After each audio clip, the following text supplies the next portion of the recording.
Welcome to another episode of The Swish Show, and as always, I'm your host, Ryan Tuckwood. Today's guest is firstly in-house, in person. We have a physical human being in the podcast studio, which hasn't happened for a long time. She's the founder and CEO of the Institute of Conscious Sales, and so you can see very quickly why you are on our show. She's a sales coach, mentor, and trainer for ambitious, heart-centered coaches and entrepreneurs in building their businesses online from zero to multiple six figures. She's got over 10 years experience in sales, including 2 successful years in real estate, where she became the youngest female Top Gun, one of my favorite movies, top 5 sales earners in the company. My son's called Maverick. Became 2 IC and was a trainer for the new starters, all by the age of 22. She's since brought her high level of skills, experience, and training to the conscious community, consulting, training, and presenting in multiple organizations, including Scott Oldford's Modern Business Academy, NLP Worldwide, interests me, and Juice Plus. She's built her first 6 figures in business purely through organic social media methods and has built her business to $250,000 in just 14 months. That's pretty impressive. She's also a speaker and published author of her upcoming book, The Naked You, a guide to embracing your imperfections in life and business. And because of this, her following named her the Naked Coach. If that doesn't get people watching the YouTube video instead of just listening on Spotify, nothing else will. Miss Nina Concepcion? Yes. How are you? Hi, I'm very well. You pronounced my name correctly. What's the background? It's Spanish. It is Spanish. I'm Filipino. Can you just say it how you would say it properly? Concepcion. Concepcion. Oh, I was Yes, close. you Okay, were. yeah, right. Yeah. And is Nina full name? My legal name, which most people actually don't know this, but my legal name's actually Paulina. But my parents have always called me Nina. Okay, and Yeah. you prefer Nina? I don't even look when someone says Paulina. Yeah, okay. There you go. We've already got a bomb. We've already got something that just wasn't supposed to happen. Amazing. All right. That was the formal intro. Obviously, Yes. a little bit long-winded because Yeah. you've done quite a lot at a relatively young age, which is pretty impressive. What's the informal introduction to Paulina Nina? So I'm a mum of a 3-year-old. I live on the Gold Coast. I've recently just moved here with my partner. From Sydney? And, yes, Yep. from Coogee, Sydney, New South Wales. And I'm just really passionate about helping people step into their mission, get paid to do what they love, make a difference from a very heart-centered, ethical place. And when I discovered that a bit of my zone of genius lies in the experience that I had in sales and helping people who had all of these fears around sales actually make sales in a heart-centered way. I realized that that's a big part of what I'm here to do. Yeah, nice. You said heart-centered a few times in that. Why is that part important to you? Well, as you know, Ryan, sales gets such a bad rap, right? Most people have some negative connotation when they think of the word sales. And so I think emphasizing the fact that we are coming from a place of heart, we genuinely want to make a difference. We genuinely want to help people. And I think sometimes when we're in the pursuit of something that we care about, or we're in the pursuit of a goal, or in the pursuit of making more money, I think it's normal and it's very human for us to get caught up in the money. It's normal for us to get caught up in the goal, and we forget that it's a human interaction. And when we can come from a place of heart and remember it's another human being sitting in front of us, then I think that's half the sales done. Did that happen to you at all? Have you ever got to the stage where you forget and get caught up in the money as well? I think that I've definitely felt the pressure, especially having my experience in real estate. It was a very male-dominated industry. I was quite young when I got into real estate. I went straight from university into, that's another story, straight from university into landing in a sales-based role, which I applied for a receptionist role, but they offered me a sales-based role. And by feeling the pressure of seeing some of the men in the office be manipulative, lie, only care about the next dollar, I remember thinking to myself, it was a bit of a sliding door moment. Do I want to become that sort of person, or would I rather potentially fail but still honor my own values? And this is something that I talk about in my book. And you were consciously having that conversation with yourself? Yeah.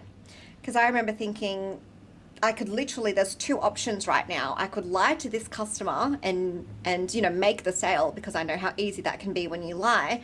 or I can, be more honest with them, which means that I might not get the sale. And I remember thinking to myself, I'm not willing to sacrifice my values, even if it's just to make some money. And I remember I thought, I'm going to see whether and my boss also really modeled ethics and values for me. So that really, really helped. And I remember thinking, I'm going to pursue real estate for the year that I committed to doing it, because I took a break from uni. And I decided that I was going to commit to giving it everything, and I was going to do it honoring my own values. And if I still don't get any results, and if I don't enjoy it and it's not working for me, I'm just going to go back to university and finish the rest of my double degree. But in my 9th month, so my 3rd quarter, I started making commission. I became second IC, and a lot of that really truly came from me not being what people expected. It was from me not being manipulative. It was from me being able to be honest with my leads and the vendors, and when they'd ask me something, I'll say, I actually don't know, I'm still really new to real estate, let me find out and I'll get back to you in the next 2 days. And that actually allowed me to gain more respect and a very loyal referral system from me being able to be myself, and that just solidified everything for me. Yeah, nice. So the pressure wasn't then direct from a manager saying that you have to make more sales, you need to speed up your sales cycle, or whatever. It was just from literally seeing other people and being surrounded. Yeah, okay, interesting. Because we often talk about how you do become the sum of the 5 people you surround yourself with, right? So that was, you were aware that was happening, which is quite an insightful thing to recognize early, because for some of us it's too late, right? When a lot of people know my backstory, when I first moved over here 2010, I fell into a call center, not knowing, although it's really obvious now, it was, for all intents and purposes, it was a boiler room. Right? We were smashing the phones, $300 a day, $15,000, $20,000, $25,000 programs, cold call, sold over the phone there and then. So very naive in the world of sales after 8 years of engineering. I didn't realize I was becoming that salesperson, but making shitloads of money and getting blinkered like I was. That's why I asked that question. I got very blinkered by, I'm earning like 5 figures a week commission, and if I earned under 5 figures, I'd be disappointed. Like, well, I wasn't going out for dinner that weekend. Once I had there was a specific moment where I spoke to a previous client where it was really obvious that we'd been over-promising and under-delivering on the back end. I didn't get to see the back end or anything. It was all front end. So I had that penny drop. I didn't have enough about me to lift my head up and look around and go, something's not right here. And now I see back, I'm like, it's so bloody obvious. So that was my trigger for starting this business. But where do you think that insight comes from with you? Is it from the family, or? How deep can we go on this podcast? Wherever you want to go. Yeah, you can go. You go wherever you want. This is the Naked... what was it? The Naked Podcast, I was going to call it. Well, The Naked You is the name of my book. So one of the things I talk about in depth in my book is the turning point moments of my life that I feel has really shaped who I am today. And as much as I feel that our circumstances don't define us, we can choose the meaning that we put to what we've experienced. And so one of the things I talk about in my book is that I was sexually abused when I was younger, and I actually blocked it out of my memory. And as I started to become a teenager, I started to have these recurring nightmares. And soon did I realize that they weren't nightmares, they were actually repressed memories. And when I started to remember what had happened, I distinctly remember the second time it happened, thinking to myself, there's something that's not right about this situation. I'm going to leave the situation. I'm never going to be put in this situation ever again. So my intuition was very strong at a very young age. And I remember I never put myself in that situation ever again. It was a distant family member. I actually interviewed him in my book. Wow. Because I realized that it's a healing process for the both of us. Me being able to confront him and forgive him. Holy shit. Yeah, is something that is probably one of the things I'm most proud of, is being able to heal that within myself. But also, I remember when I decided that I want to make a difference in the world and I want to empower and inspire people, I thought to myself, what's the biggest demon that I haven't dealt with? And it was that. And I remember thinking to myself, if I can give this person love just because they are a human being, then I can forgive anyone. There's nothing that I can't do. And so I talk a lot about that. I interview him for my book, so that's a really powerful interview, I feel. I bet. Yeah, and so from a very young age, I was very in touch with my intuition. And as I've gotten older, I've just realized that a big part of me making decisions is based on my intuition. And so when I feel a very obvious feeling of this something that just isn't right, I really make sure that I follow that, because I allowed myself to get out of that situation and not let it happen again because I trusted myself. And I remember distinctly thinking to myself, and it's Dr. John Demartini talks about this, I would rather have the whole world against me rather than my own soul. And it's the reason why I didn't give in to peer pressure growing up. I didn't do drugs growing up. I didn't allow myself to get overly drunk at a really young age, because I'm like, I'm never letting anything like that happen to me ever again.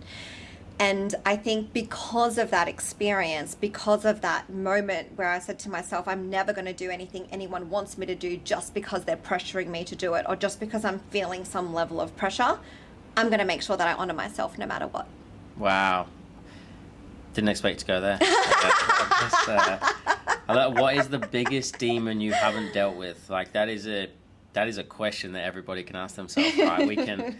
I'm thinking about all the people I need to interview. I won't name them. I won't name them right now. But wow, that's yeah. Thank you for sharing that. So then we channel that. We channel that insightful person, that resilient person that you don't let moments in life define you, but in my head I said let it design you, right? It's taken you somewhere, and it's created this amazing person that you are today. When did you start going, sales is what I want to teach? Like, when was that moment where, like, because you obviously became a 2IC, when because I've had lots of penny drops with that, and I sometimes say that I actually get more of a buzz out of watching people make a sale than I do myself, which hurts a little bit, but but because I'm having the same conversations with them, with people that were the old me of saying, I can't sell, it's not for me, blah, blah. When were those moments for you? I really love this question. I remember when I was in university, like I was in between my double degree at university, and I thought, I'm just going to apply at a 3-month job in between my uni break, because I want to be able to do something with my time. I've always had a pretty good work ethic. And I remember I applied for a 3-month reception role, and then I ended up getting offered a 12-month sales role.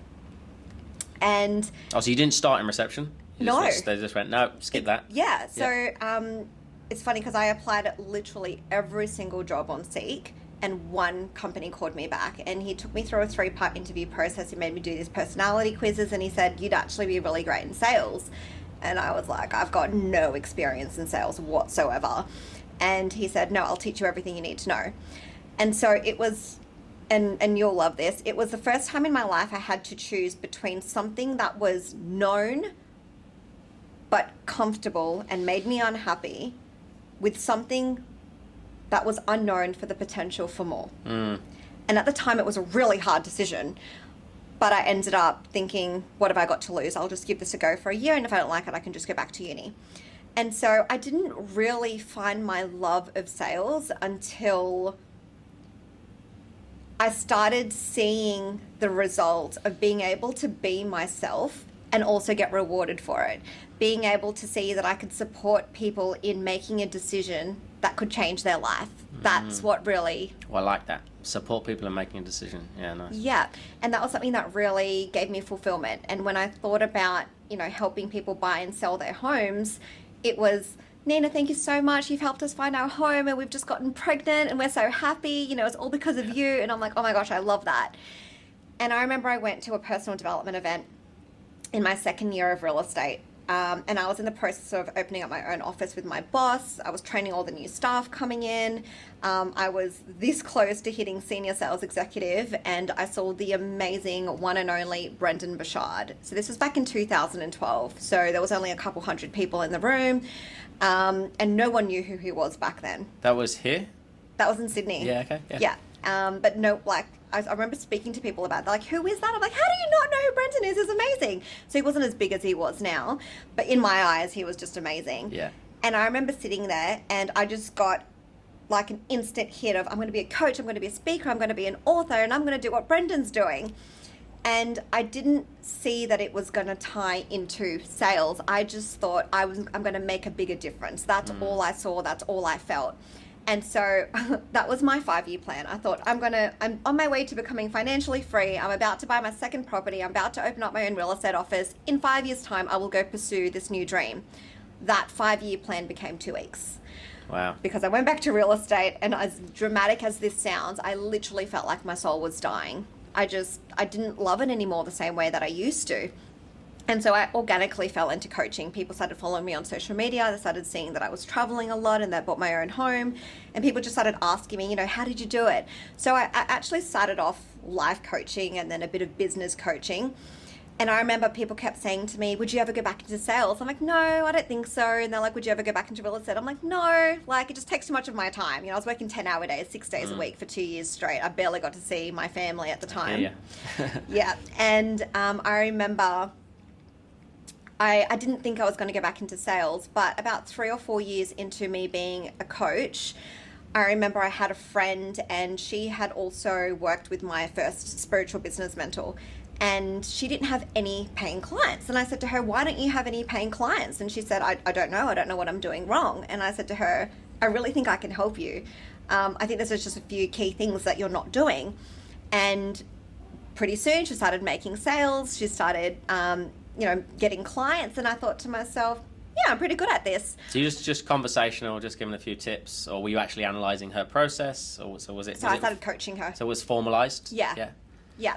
So even though I was a life and business coach, I thought, I can really help you with this. And she became a client, so she paid me, and then I pretty much coached her in how to make sales.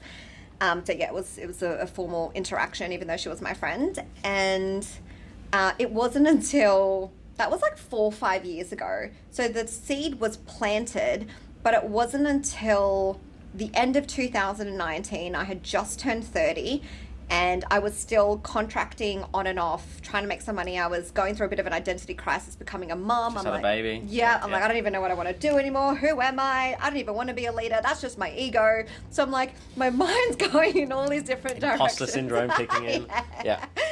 And I remember I said to myself, I just turned 30, and I said to myself, I'm proud of what I've achieved and created in the last decade of my life, but if nothing changes in the next decade, I'm not going to be happy. I'm not going to get to my life and be happy with what I've accomplished. I'd rather work harder and really know that I've given it everything, and be proud of whatever it is that I've been able to achieve. And I also only had very little time with my daughter. I was, working in a 9-to-5 in a contract role, and I barely got to see her, and I thought that's not good enough for me anymore. And so I really immersed myself in looking for the answer rather than complaining about why I didn't have the results or why it's taking me 6 or 7 years and why am I still not a successful coach. I just head down, bum up, and I really just focus on immersing, shifting my money mindset, shifting my perception. And there was a lot of things that I did, but I think one of the things that was a real catalyst for me was quite a few of T. Harv Eker's books, because I'd been to... Old school. Yeah.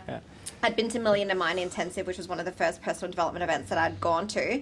But his books are so easy to read, and a lot of them are really small. And I remember one of the things that he said in one of his books was that you need to find a way that you can provide value over and over and over again in a way that is easy, that the marketplace values, and you're able to give them the value that they desire. And I remember just asking myself for probably a good 6 to 12 months, thinking, what is it that I actually do? What is the value that I provide? And one of the questions I asked myself was, where is my unique value? So when I run my masterclasses and my trainings, I always do a circle, and one circle is my value and the other circle is the marketplace. And I kept asking myself, what's that overlap? What's that overlap of my gift and what the marketplace values? Because until they meet, I'm not going to be able to provide enough impact and value for that income to come back to me. And I remember I was lying in bed one night and I thought, oh my gosh, it's conscious sales. That's exactly what I do. And it just landed for me. And the moment that landed, I started making sure that I focused on that. I decided, oh my gosh, no wonder sales kept calling me back. It just didn't look the same way that I thought it did. Yeah. And from there, my business started to build even more, and I decided to invest in my first high-level one-on-one coach, which was 20 grand. I had $1,000 left on my credit card, but I'm like, I'm going to make it work. And then within 3 days, I closed my first $11,000 worth of sales. And Nice. then I went back to my contract role, which I had 2 months left of, and I was like, I'm done. Sorry, guys. Tell me for that moment specifically for a Yeah. second, because this is something I'm sure you encounter as well. I'm sure some of your clients will get the same Yeah. objection around Yes. money. You're sitting there with $1,000 left on your credit Yes. card, right? And I've been here in this exact moment. How do you get yourself over the line to give those final 3 digits on the back of the card and Yes. pay 20 grand? Like, what was going through your head at that time? So, you'll love this. So one of my quotes is, we stop listening to other people's excuses around money when we stop listening to our own. Nice, yeah. And I got very clear that I've tried to do this alone. I've tried to figure out my business on my own. I've tried to build it from the ground up on my own. It's just not working. So, Einstein says the definition of insanity is doing the same thing over and over again and expecting a different result. And so I thought to myself, I'm going to have to do something different. So if I'm fully going to commit to my business, and I'm going to burn my bridges, and I'm going to go all in a way that I've never gone all in before, then it means that I need to do something different. And I remember I had actually already invested in doing my mentor's group program, which is about $1,000. And as part of that, I got a 5-day mastermind. And I remember 2 or 3 days into that mastermind, this was January last year. I remember sitting there having the realization, it's just not going to be enough support for me anymore, because I would rather spend 10 times more and actually get the support that I want and that I need, and someone telling me what I'm doing wrong, what I need to fix, and tailor-made support, rather than invest another $100, $1,000 in just putting my money somewhere, just putting my energy somewhere, and not getting the result I wanted, which is what I'd been doing. And I remember once I made that decision, once I was sitting there and I was realizing it's not enough. I remember just sitting there crying, like I was shaking, I was sweating, and I thought to myself, I'm just going to have to work with her one-on-one. And I remember thinking, I don't even know how much she charges for her one-on-one. It's 50 grand to work with her in her higher level group program. How much would a one-on-one be? And I remember she said to me, okay, it's 20 grand. And I said to her, I have $1,000 left on my credit card. Can I just put a deposit down? She's like, yep, that's fine. I'm like, I promise I'm going to make it work. Like, I'm committed, I'm going to do it. And I shifted that energy of fear into, I need to do something about it. And something that I see with a lot of my clients is, it's funny because a lot of my clients don't necessarily have the money lying around when they start working with me. It's, they make the commitment first that they're going to do it, and that they are committed to what it is that they want to achieve, and then the universe makes way. And then everything flows into place. And because I was able to realize that I had gotten in my own way and that I could no longer do it alone, I committed, I made it work, and I took that energy and I just put it into actually taking the action that I needed to take with the guidance of my mentor. And that was January last year. Amazing. It was my first $11,000 month. Yeah, nice. Yeah, well, 3 days, $11,000 in 3 days. Any buyer's remorse the next day? No, I was so committed.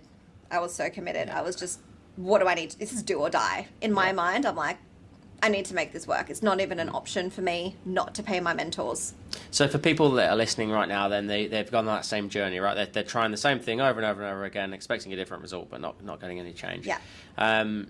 The decision-making process is to sit there and understand what is purpose, for want of a better phrase. Like, what am I doing here? So where are my values? Does the market demand it? Like that exercise is what you do with people primarily. Is that where you would start most people, with almost like a goal setting session? Do you mean with my coaching? Yeah, I guess. Yeah.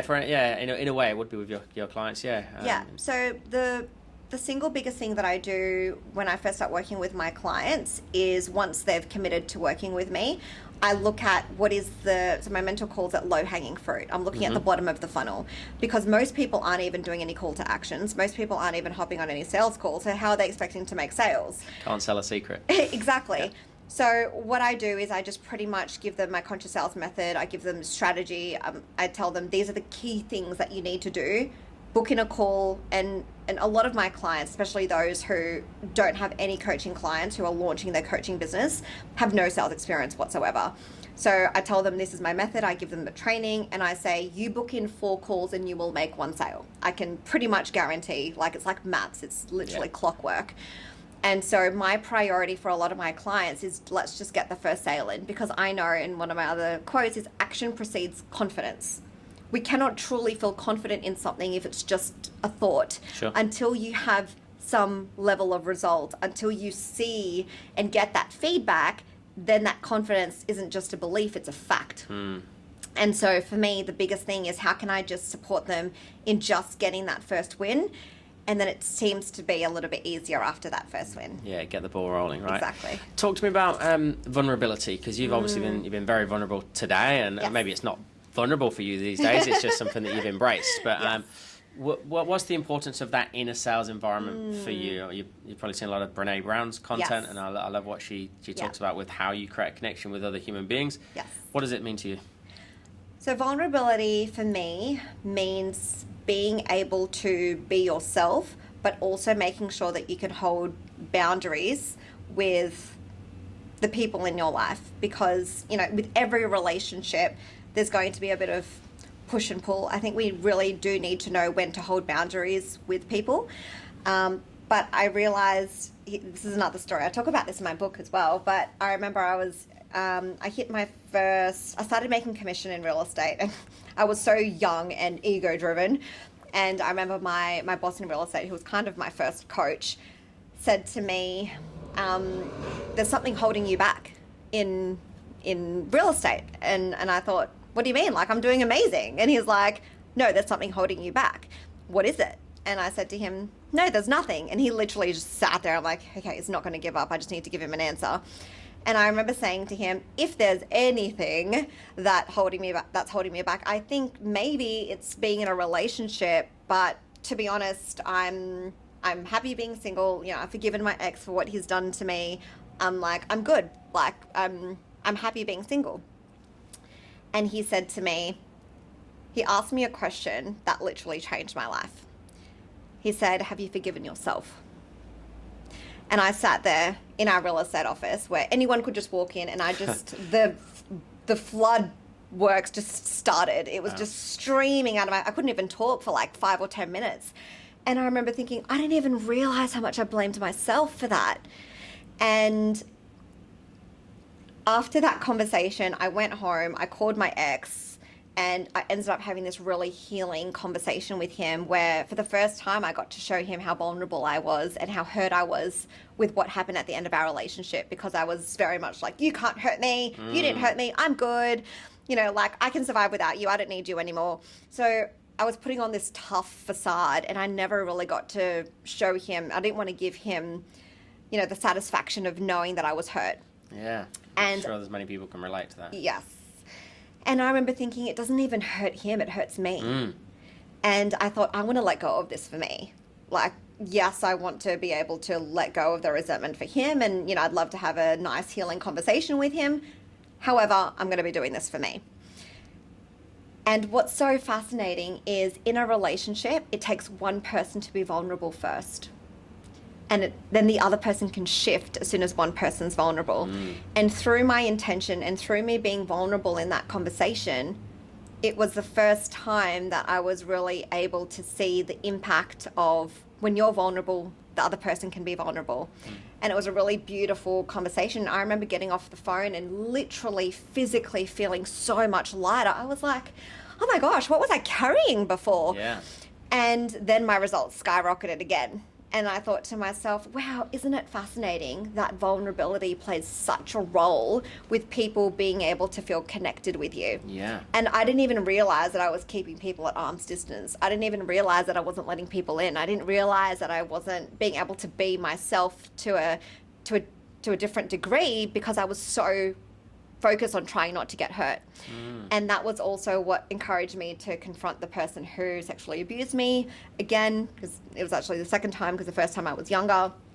And then I confronted him the second time. And during the interaction, again, so I interviewed him for my book, but I also talk about that interaction when I saw him the second time.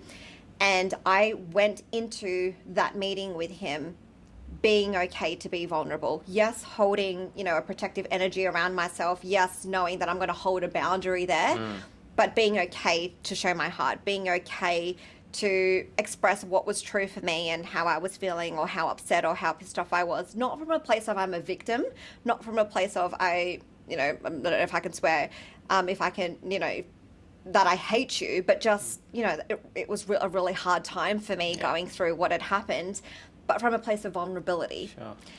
And through that interaction, again, with the person who sexually abused me, I was able to create a space where he could also be vulnerable with me. And one of the things I spoke about in my book is that he was also sexually abused. Wow. And so it just became this cycle, and he didn't realize until I had confronted him just how bad it was. And so does that answer your question? It does, and I'm going to put another spin on it as well, Yeah. because listening to it, right, and we talk about this a lot in sales and relationships, is sometimes you meet people and you just feel a connection with them, and you don't know why. You have that gut feeling, and I'm like, I know why. But I know why that connection's there. It's because they walked like this, they wore this, they said that, they addressed you like that. That's why you felt comfortable, right? And a lot of people do it unintentionally, but we can do it intentionally. Yes. That for me is not manipulative. That for me is respecting other humans so much that I'm going to learn how I can make you feel comfortable. Yes. That's why the 5 Love Languages book is so successful, because I love my wife so much. I'm going to learn that even though quality time isn't my love language, I'm going to give it to her because it makes her happy, right? That doesn't mean I'm a manipulative husband. No. It means that I respect her, right? So in a sales environment then, we can probably share those stories that you just have if you want to with a prospect or a potential client, but it's not going to happen in every conversation, right? And if without chastising a whole industry, probably going into a B2B environment, some of the tradies that we coach are probably not going to be doing a quote and going, hey, just so you know, this happened a few years ago. How can we do it on a really micro level in short interactions in a sales environment? How can we be vulnerable there? So one of the things that I say to a lot of my clients is, until someone feels seen, heard, and understood, they're not going to buy from you. So when we are, let's say, on a one-on-one conversation with a prospective lead, when they're opening up to you about what's true for them and what's going on with them in their life and how they're feeling, I pull on different life experiences that relate to what it is they are talking about. So no, I'm not going to randomly talk about being sexually abused if they're telling me a different story that's completely unrelated. But when they're telling me, their situation with their money, I'll pull on the story with the mentor that I was telling you about, how I invested my last $1,000 on my credit card. So I pull on stories based on what people are telling me, and so that I can support them in saying, I've been where you are, I understand how you're feeling, I remember feeling like this and like this and like this and like this. So I truly feel that we can be vulnerable in an empowering space when we've learned how to move through it ourselves, and when we know how to bring it into a conversation when it empowers that person.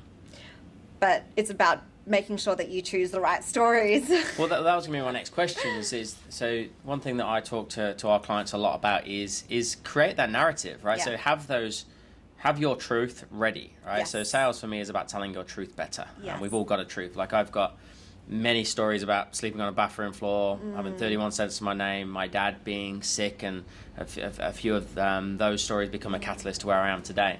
So I've got them ready, right? They're there to go. I can pull them out whenever I need them, and then we pick and choose depending on the personality type I've got in front of us. But what you said earlier was that it takes one person to be vulnerable first. And what I believe is it takes the salesperson to be vulnerable Service first. provider. We have to earn the right for them to be vulnerable back. So we do that by utilizing what we call reciprocity questioning. Yes. So we say, this was me. Have you ever felt that way? Blah, blah, blah. Similar sort of method, similar sort of mindset around that. You've just got stories ready to go, for want of a better phrase? Yeah, and also the energetics. So I want to, it's conscious sales because I work with a lot of spiritual entrepreneurs. So, I really talk about the energetics of, are you truly present on the call? Are you truly listening to what they're saying? Are you allowing yourself to go there with the emotions with them? Because if there's a client in front of you and they're telling you how much they're struggling with their business and you're not willing to be there in the sadness with them and you want to change a topic because of the uncomfortability of how emotional they are, that's not going to encourage them to want to buy from you. Yeah. And so I find with a lot of my clients, and particularly for a lot of spiritual coaches, it's really being able to be with that energy of, this is a little bit uncomfortable, but how can you breathe through it and hold you and that other person through that vulnerability? Can anybody do that then? Or is Yes. that, yeah? Yeah. So with people that are maybe less patient, shall we say, and they're not into the, and I'm going to upset a few people right now, into the rah-rah and the fluff and the Yes. spiritual side of things. I mean, that's very niche what you just mentioned, they're spiritual coaches. Yeah. But you do get people that they want to go off on a tangent, they want Yeah. to share a story, and they actually want to tell you everything. It's like Yes. a counselling session. Yes. That's basically what sales professionals are. How do we teach that to people that just need to sit, listen, so that person can be seen, heard, and understood? And this is why I talk about heart-centered, because I think it's easy for us to lose patience when we're thinking about the goal, when we're thinking about the outcome, when we're thinking of, I just want to sell this person, I just want them to work with me, I just want them to invest. One of the things that I say is, I don't see my clients investing in me, I see them investing in themselves through me. I'm just the vessel, I'm just the vehicle. And so for those people who are impatient, I really want to encourage those of you who are feeling that way to just take a breath and remember that this is a potentially life-changing decision for this person. My clients, when they invest working with me, it's the biggest investment they've made to date, similar to when I've worked with my mentors. And so if you're encouraging someone to invest into themselves to help change their life, this is a decision that they want to feel supported in. And if you're rushing that process, I use sex as an analogy a lot because people understand it, right? People don't just necessarily always want to have a one-night stand. I see a relationship with when... You don't know who our demographic is, do you? Well, most people Yes. want a long-term supportive relationship, and so people don't want a one-night stand. And this is, I think, where sales gets a really bad rap, because there's a lot of salespeople just want one-night stands with people. I'm just going to get the hit, I'm just going to get the Such a sale, good and analogy, then just forget about them, right? And my boss in real estate used to say, you need to have some foreplay. You need to tease them a little bit. You need for them to want what you have. And so when we're trying to rush that process, when we're trying to get into bed with people and they're not even excited, they're not even aroused, it's not enjoyable. We want to make the process... Arouse your prospects. There we go. There's the 60-second clip. Yes. Arouse your clients. Don't. Make them want it. Yes. Right, get them wet. So it's the same analogy. Like, if we're rushing the process, it doesn't feel supportive for the person on the other end. And you need to know when to go in, and you need to know when to have a bit of foreplay. Yeah. And just remember that this is a decision that could be a really, really big decision for this person. I'm just thinking about some of our clients. Definitely didn't do that with Big Trevor. I want to stay on sales, because obviously that's my niche. What don't you like about sales nowadays? So one of my pet peeves is really bad sales, because I've been in sales for so long. So being sold to in a bad way. Yeah, okay. Yeah. So, it really frustrates me when I'm talking to someone, and it's not like I go around boasting with people what it is I do, but, I'll meet someone and they'll start going off on this tangent about, what they have for me and why I should buy it. And I'm just thinking, it's what's in it for me. And in my mind, I'm like... Whiff 'em. Yeah. And I'm thinking... When did I say that I was interested in this? How does this benefit me? Like, why are we talking about this? And I'm being as polite as I can, saying, oh yeah, I've already got support with that. I'm good. Like, this isn't a priority for me. And they're still going off, 10, 15 minutes talking about the benefits of why I should do it. And I'm just like, this is where sales gets a bad rap. Yeah. Or Or on social media, for example, especially for coaches, we get pitched so much. I get so many messages about, hey, nice to meet you, blah, blah, blah, blah, like a massive script, like my page, do this, go buy this. Yeah. And I'm just like, oh my gosh, like this is exactly why sales get such a bad rap. You don't know what I care about. You don't know what I value. You don't know who I am. You haven't taken the time to get to know me. Seek to understand the person first and foremost. And something I say to all my clients is never, ever, ever, ever, ever pitch in the first interaction. Yes. You always seek to understand. You always seek to get to know the person. You always seek to see, hear, and understand where they're actually at. Because if you are being in your integrity, you cannot truly believe that what you have to offer can 100% help them with where they are right now if it's not even a priority for them. If you don't even know if they're going to implement it or if they even care about it. So ask them questions first. Seek to understand them. They are another human being. Seek to understand them first, and then ask them if they want to know more. And if they want to know more, then that's the permission to go into your pitch. Yeah, so it's almost a very neutral approach, isn't it? So because you've had phenomenal success organically on socials, as we said earlier. So what was your, without stealing your method, like what were you sending to people randomly, or was it more that you were being recent and frequent and being seen to add value? Like how were you trying to build that audience? One of my biggest secrets is voice notes. So everyone has gotten some level of pitching on social media. One, I do not pitch on my first interaction. I literally seek to get to know the person. I do not like sending generic messages like, hi, thanks for the ad. Tell me about you. Yeah. Like we've all gotten those messages, right? I will go and look at their profile. I will spend a couple minutes finding something about them that I resonate with or that I can see as a commonality, a similarity, and I will message them about that. And I'll just open up a conversation about it. I'll ask them about, oh, I can see that you're a fellow coach. I'd love to know, who do you work with? What are the challenges that you help your clients with? I'm always looking for people to refer. I'm a massive referrer naturally. So I'd love to know, who are the people you work with? So I open up the conversation. So voice notes is massive.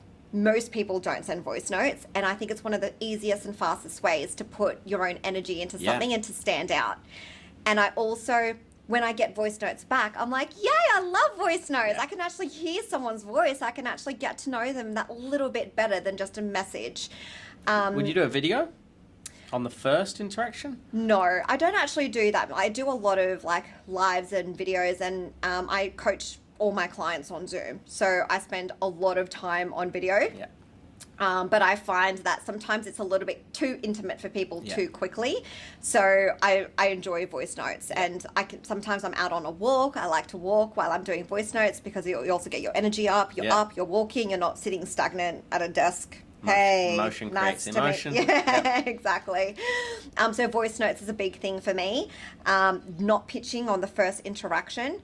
What was your question again? All these tips. What are you doing on that to build the network online? Yeah, So and intimacy. So I had very high conversions. I remember my mentor, who's a multimillionaire, he's got multi 7-8-figure businesses, and he's supported over 100 entrepreneurs in building their business past 7 figures. And I had less than 1,000 people following me on social media, and I hit my first 6 figures. And he said, you've made a lot of money from a very small audience. And he talks about being a big fish in a small pond. And it's because when I connect with someone, I really invest the time in investing a lot of my time and attention with the people who I feel are ready, the people who I feel are open to me, the people who I feel I like, because I only want to work with people I like. Sure. And so when I feel that connection with someone, and I feel that someone's open, and I feel like someone's curious, and I'm looking, I know how to look for buying signals. When I see that, I prioritize them. I make time for them. And I've had cold leads who add me on social media and within 2 days invest, 5 figures working with me. It's because I know how to support them in feeling seen, heard, and understood. But it's not even just that they feel seen, heard, and understood. It's that I deeply see, hear, and understand them. So of course they feel seen, heard, and understood. Yeah. And I can just do that very quickly. Yeah, you actually care. Exactly. Makes a difference, right? Exactly, yeah. Which is half the work. You just need to care. Yeah, amazing. Yeah. I want to make sure I get this bit right, just the language. So I think I know where this all comes from now. Yeah. But you've got a vision to eradicate child abuse and sex slavery globally. Talk to us more about that. Yeah, so with, what I've experienced when I was younger, I'm not sure if you know much about plant medicine, but I've been in the jungle. I don't really, to be fair. No. Yeah. So there's medicinal medicine from the ground, and so psychedelics. And I've done a lot of medicine I've done a lot of ceremony. I've worked with a lot of medicine, and one of the things that I saw and was so clear to me was a big part of why I'm here on this planet. And I was always that weird kid at school asking existential crisis questions. Why are we here? What's the purpose of life? What's the point? Yeah, what is the point of all this? Like, I was always that weird person, and people were like, Nina, what are you talking about? Like, what? So I was always that weird person asking weird questions. And I remember after I worked with medicine, I saw, yes, I'm here to make an impact, and yes, I'm here to empower and inspire people. But because of what I've experienced, and also with my story of confronting the person who sexually abused me and being able to forgive that person, interview that person, and we're amicable. So I wouldn't say we're friends, but we're amicable. I really feel that I'll be able to support other people through their healing because of what I've experienced. Just, wow, that's possible. Wow, that's amazing. And so in Sydney, I spoke at the Child Abuse Prevention Services. I spoke for them last year before I moved to the Gold Coast. And I remember just getting up and I'm so open about my story. Like, I've spoken about it I wrote about it in my book. I've been on a lot of podcasts and I've shared this very openly. And I remember speaking about my experience, and I had so many people come up to me afterwards say, I'm just in awe of the fact that you're able to share that story with people who you don't even know, because I didn't know anyone there. And I thought to myself, and I said to them, if someone had said that I'd be doing this 5 years ago, I don't know if I would have believed them. Yeah. But I've noticed, and I pay attention to when people are inspired by something that I say or something that I share. And what you were saying is, yeah, it is really normal for me to be this vulnerable now with this story, because I'm so used to sharing the story, and I know it's a big part of what I want to shift and what I want to change. But when I've seen the impact that people have had through me sharing my story, it's something that I want to be able to share more about. I really believe that although I am a stronger person because of what happened to me, I don't believe that anyone should have to go through it anymore. I don't believe that we should even have abuse or sex slavery or any of those things happening in the world anymore. I just think it's ridiculous that it even exists still. And so a big part of me building my wealth and me building my legacy is to be able to do my part in eradicating that, so that one day it just becomes part of the history books. Amazing. Do you, or not necessarily now, or maybe not, but did you get really emotional the first time you shared that story from a stage? Or like, what's been that journey to being very calm, collected right now and delivering it?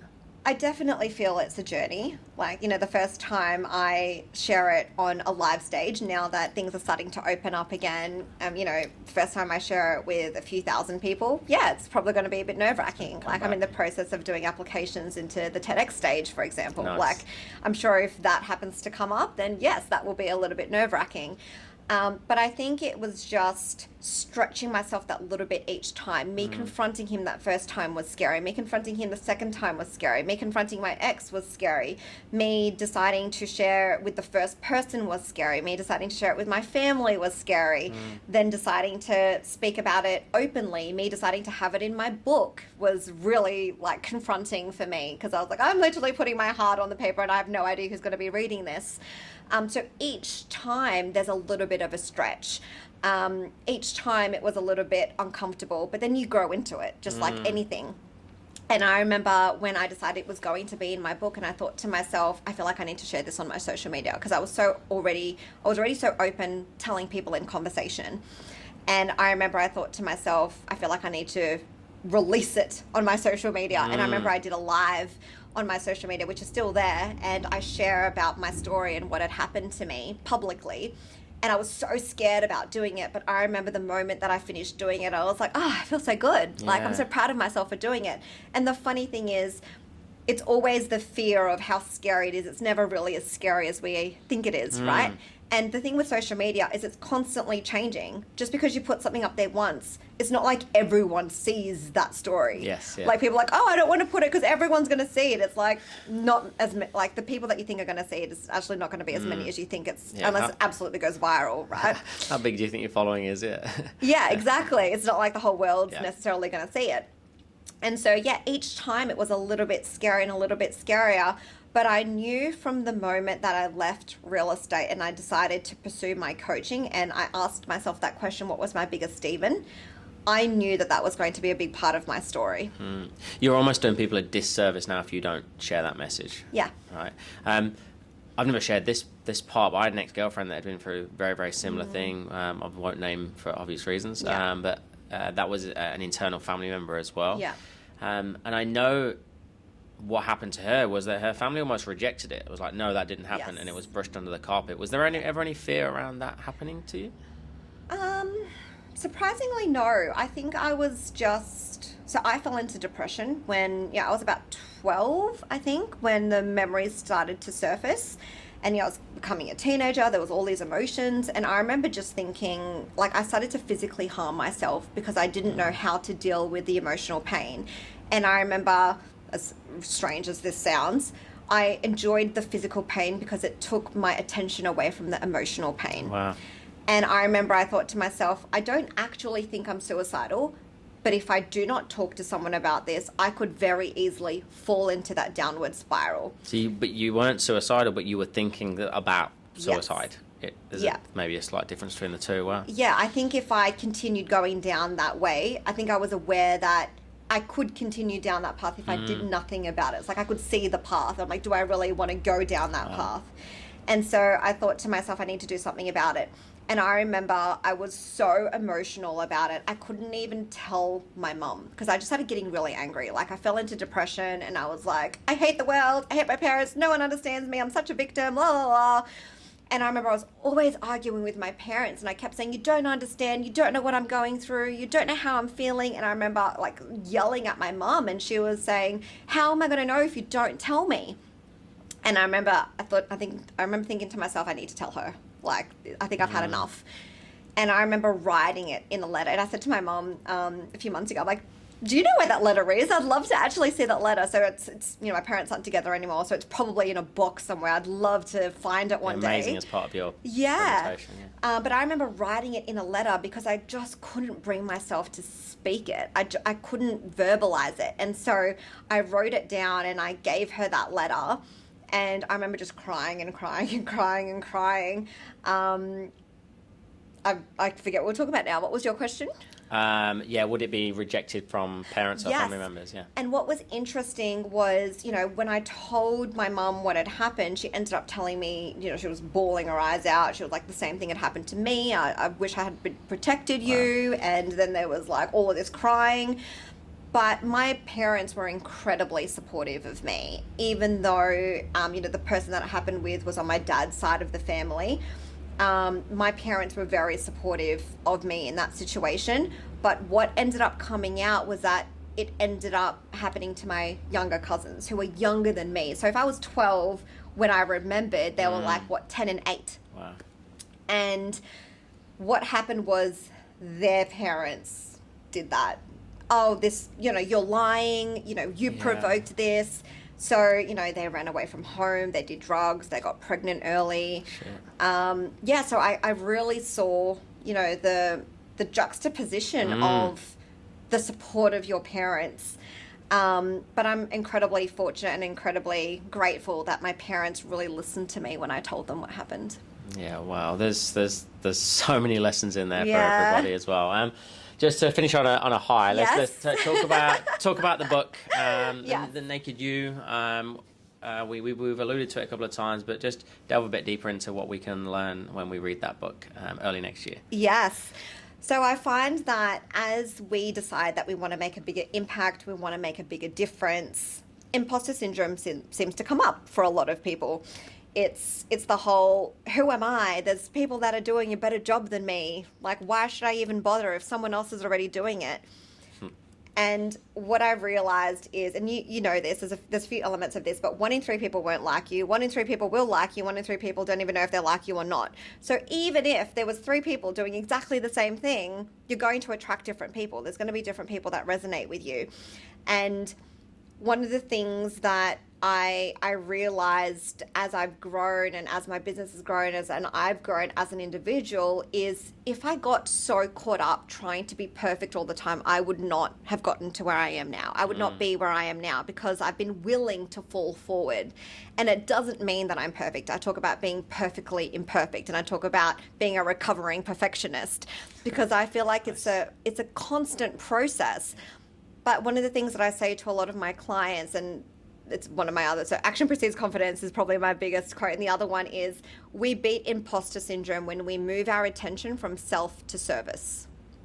Because I say to my clients, I can almost guarantee that if someone was sitting in front of you and they were telling you how much pain they were in and what they've been through, and you've been through that, you will get out of your own way and you will tell them that you can help them. If they're telling you, please help me, like, I don't care where you're at right now, I just know you've been there, please help me. Yeah. You will help them.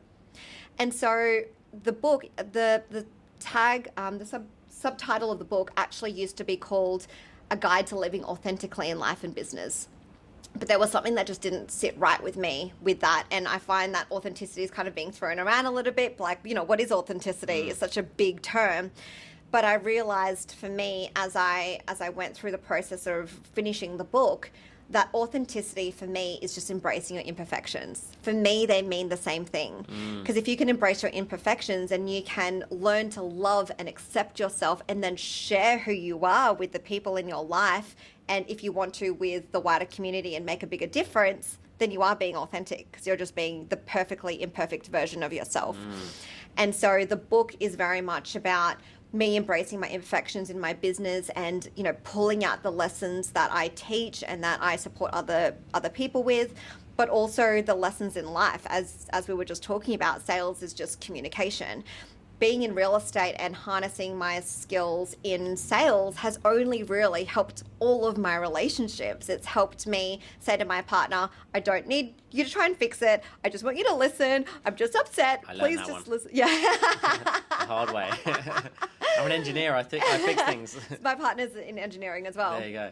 Yeah, so pre-framing. It's not his fault, so you just no, so it's yeah. So pre-framing my relationships. Even some of my best friends are also coaches and entrepreneurs, and I say to them, I really just want you to listen right now. I don't necessarily need your advice. I just want someone to talk to, and so the book is really about being the most authentic version of ourselves, being able to be the most perfectly imperfect version of ourselves, and being seen, heard, and understood for who we are, and no more and no less. Beautiful. Amazing. Last 2 questions. What's your heritage? Spanish? So I'm Filipino. Yeah. But my last name's Spanish because the Spanish took over the Philippines. Okay, makes sense. I don't know why I asked that part to my next question, mate. I don't know if it holds any relevance. What does Christmas look like in the Concepcion house with the family? What's going to be going on over the next few weeks? Yeah, so we're actually going to be driving down to Sydney on Friday. So my family still live in Sydney. My parents aren't together anymore, but they're both very happy in other relationships.